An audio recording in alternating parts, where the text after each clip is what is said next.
দিয়ে দেয় এক অদৃশ্য আলাদিনের চেরাগ, যার আলোয় রাতারাতি বদলে যায় তার জীবন।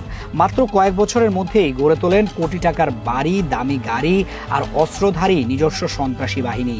স্থানীয় সূত্র বলছে, জেলার রাজনীতিতে একচ্ছত্র আধিপত্য বিস্তারের জন্য প্রতিপক্ষের ওপর হামলা, ভয়ভীতি, চাঁদাবাজি আর জমি দখল সবখানেই ছিল তার প্রভাব। এমনকি কক্সবাজারে ইয়াবা ব্যবসার নিয়ন্ত্রণ ছিল তার হাতে। বছরের পর বছর কক্সবাজারের রাজনীতি ছিল তার নিয়ন্ত্রণে। তাকে ঘিরে গড়ে ওঠে এক ভয়ঙ্কর ভয় সাম্রাজ্য, যেখানে তার নাম উচ্চারণেই থেমে যেত কণ্ঠ। পর্যটনের শহর কক্সবাজারে তখন চলত তার একচ্ছত্র আধিপত্য। হোটেল মোটেল থেকে শুরু করে ব্যবসা প্রতিষ্ঠান সবখানেই চলত মোনাফ শিকদারের প্রভাব বলয়। অভিযোগ আছে, নিয়মিত আদায় করতেন লাখ লাখ টাকা চাঁদা, আর কেউ না দিলে মাঠে নামতো তার নিজস্ব বাহিনী।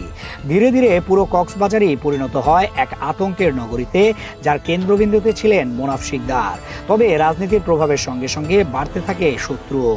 2021 সালের 27 অক্টোবর রাতে কক্সবাজারের সুগন্ধা পয়েন্টে মুখোশধারীদের গুলিতে লক্ষ্যবস্তু হন মোনাফ শিকদার। গুলিবিদ্ধ অবস্থায় আশঙ্কাজনকভাবে হাসপাতালে নেওয়া হয় তাকে।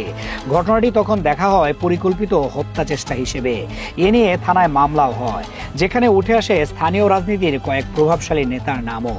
কিন্তু আশ্চর্যজনকভাবে কয়েক মাসের মধ্যেই ফের মাঠে ফেরেন মোনাফ, আরও শক্ত হয়ে, আরও প্রভাবশালী হয়ে।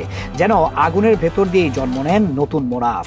গেল বছর ছাত্র জনতার গণ অভ্যুত্থানের উত্তাল ঢেউয়ে পতন ঘটে আওয়ামী লীগ সরকারের।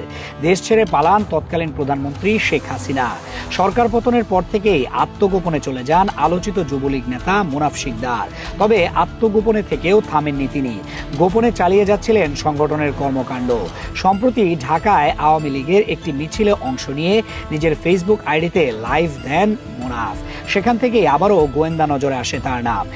ডিবি সূত্র বলছে, 2024 সালের গণ অভ্যুত্থান চলাকালে ছাত্র জনতার উপর হামলার ঘটনায় দায়ের হওয়া একাধিক হত্যা মামলার আসামি এই মোনাফ শিকদার।